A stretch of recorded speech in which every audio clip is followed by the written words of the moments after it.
let's talk about hundreds JP65 Magnite. I got it. I tried it. Let's talk about it rate from 1 through 10. Forgot to mention, I'll give away this other one. Just like, comment, share, repost this video, tag some people. Tell me what you currently use, what tension you're also using. And I'll just pick someone random in the comments. I'll DM someone in like a week's time. And I'll give it to you. So yeah. So back to the original video.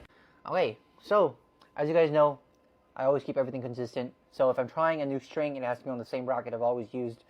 So 1000Z, JP65, 26 by 28. You guys know the drill, okay? First things first, would I switch? Absolutely not.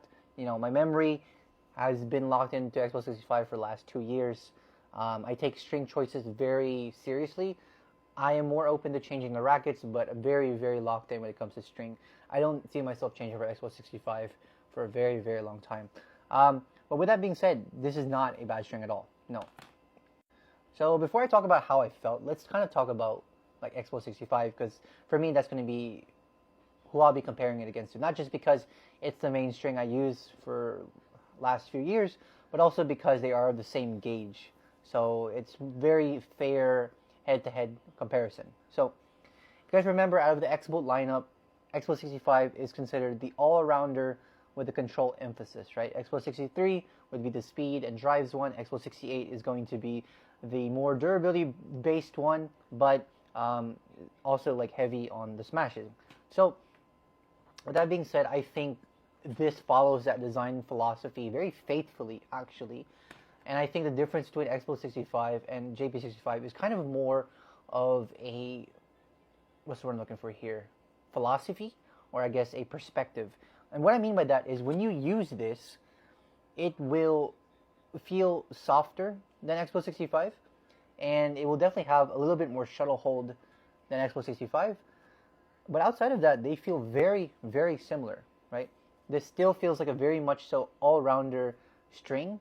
It just tends to express the control aspect a little bit more than Exbolt65 does. And some people might honestly prefer that. Some people might like Exbolt65, but wish it had just a little bit more touch, a little bit more hold.